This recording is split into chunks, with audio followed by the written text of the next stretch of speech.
आयुष म्हात्रे आपली भारतातील एक तरुण क्रिकेटपटू म्हणून जगाला ओळख आहे. खरं तर वयाच्या 6व्या वर्षापासून आपण क्रिकेट खेळायला सुरुवात केली. सरावासाठी आपण नेहमी विरारहून चर्चगेटपर्यंत प्रवास केला. क्रिकेटच्या विश्वामध्ये भारतीय क्रिकेटपटू रोहित शर्मा यांना आपण आपलं आदर्श मानतो. वयाच्या 17व्या वर्षी मुंबई संघासाठी फर्स्ट क्लास क्रिकेटमध्ये आपण पदार्पण केलं आणि त्या पदार्पणाच्या पहिल्याच सामन्यात 15 चेंडूमध्ये 32 धावा करून प्रभावी खेळी काय असते हे सर्वांना जाणवलं. नंतरच्या सामन्यात 48 चेंडूमध्ये 94 धावा, रणजी ट्रॉफीमध्ये 176 धावांची शक्ती खेळी केली.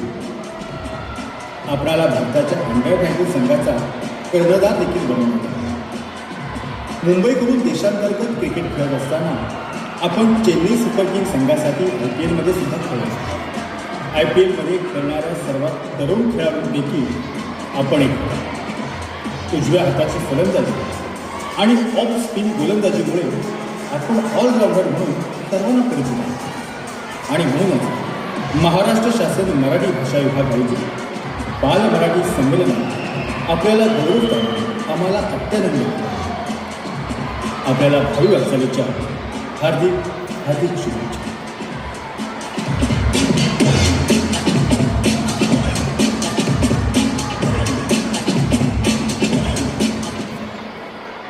आपण जोरदार टाळ्याने स्वागत करूया आयुष म्हात्रेचं.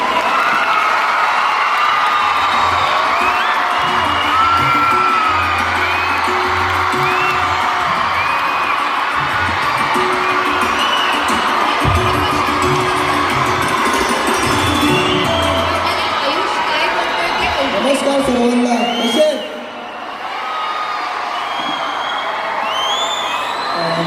खूप चांगलं वाटतं आणि तुमची एक्साइटमेंट बघून मी पण तुमच्या वयाचाच होतो जेव्हा क्रिकेट चालू केलं आणि ज्या हिशोबाने तुमची एक्साइटमेंट बघतोय आणि खूप चांगलं वाटतं की सर्व माझ्यासाठी उपस्थित आहेत इकडे. आणि मला माहिती आहे की या वयात भाषण ऐकायला नाही आवडत कोणाला, तर मी जास्त वेळ नाही घेणार कोणाचा. पण जे तुम्ही करतायत आणि ज्या क्षेत्रामध्ये तुम्हाला आवड आहे ते बिंदास करा, पण साईड बाय साईड अभ्याससुद्धा करावा लागणार. कारण की मी पण या वयाचा होतो जेव्हा चर्चगेटला जायचो, तर अभ्यास इम्पॉर्टंट आहे. तुम्ही ज्या क्षेत्रामध्ये तुम्हाला जे आवडते ते पक्का करा, पण अभ्यास सोडू नका आणि मोटिवेटेड राहा, नेहमी डिमोटिवेट राहू नका, बिंदास करा जेव्हा. थँक्यू. धन्यवाद आयुष. मी doctor शमाकांत Deore, doctor Kiran Kulkarni, doctor Ravindra Shobhane, doctor Pradeep भवन, विजय चौगुले सर आणि सुशांत शेलाजी यांना मंचावर निमंत्रित करते आणि त्यांना विनंती